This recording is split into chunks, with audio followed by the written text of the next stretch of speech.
The top 10 Democrat White House contenders had their weak points on full display during the third primary debate. One America's Jacob Demille has the highlights from Thursday's showing.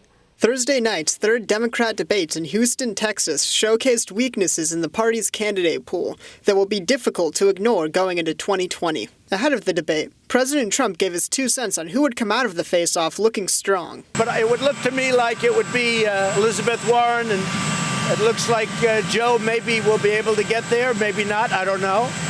And certainly Bernie is there, he's number 3. But I think that's because they're so far in the lead, the 3 of them. And if you remember, I'm sure you forget my Republican primaries, but I went to the lead at the very beginning and stayed there. It's, if you don't make a really major mistake, he should be able to make it. The night teed off with Andrew Yang promoting his widely criticized campaign gimmick of promising a universal basic income, which was met with patronizing laughter from both candidates and the audience. If you believe that you can solve your own problems better than any politician, go to yang2020.com and tell us how $1,000 a month will help you do just that. This is how we will get our country working for us again, the American people. It's original, I'll give you that. The debate then shifted to healthcare, with Biden, who was the frontrunner heading in, questioning both Sanders and Warren on how they plan to pay for Medicare for all, prompting Warren to promise to raise taxes on the wealthy, and Sanders falsely asserting every study shows his plan would be more cost-effective. How do we pay for it? We pay for it. Those at the very top, the richest individuals and the biggest corporations, are going to pay more.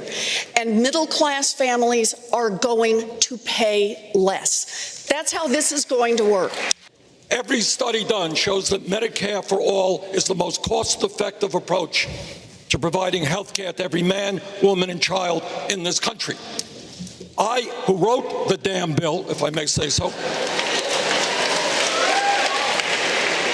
intend to eliminate all out-of-pocket expenses. A study this year by the nonprofit RAND Corporation found Sanders' plan would actually raise American healthcare costs. The candidates were then asked about gun violence, prompting Beto O'Rourke to explicitly say he would confiscate so-called assault-style firearms, even from law-abiding citizens.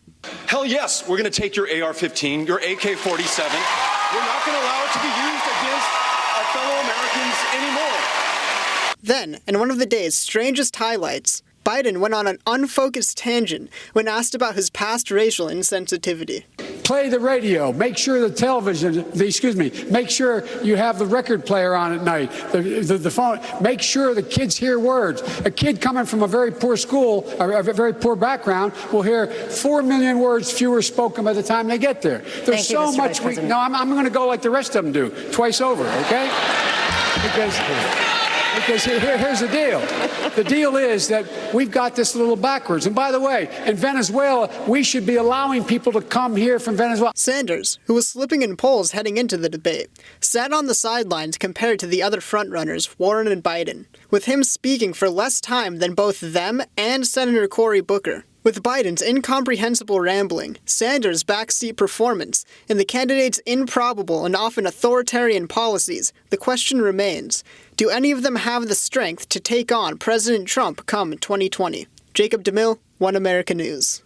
Want to see more videos like this? Click on the link below and subscribe to One America News on YouTube. And call your cable provider and kindly demand that One America News is added to your lineup. Call and subscribe today.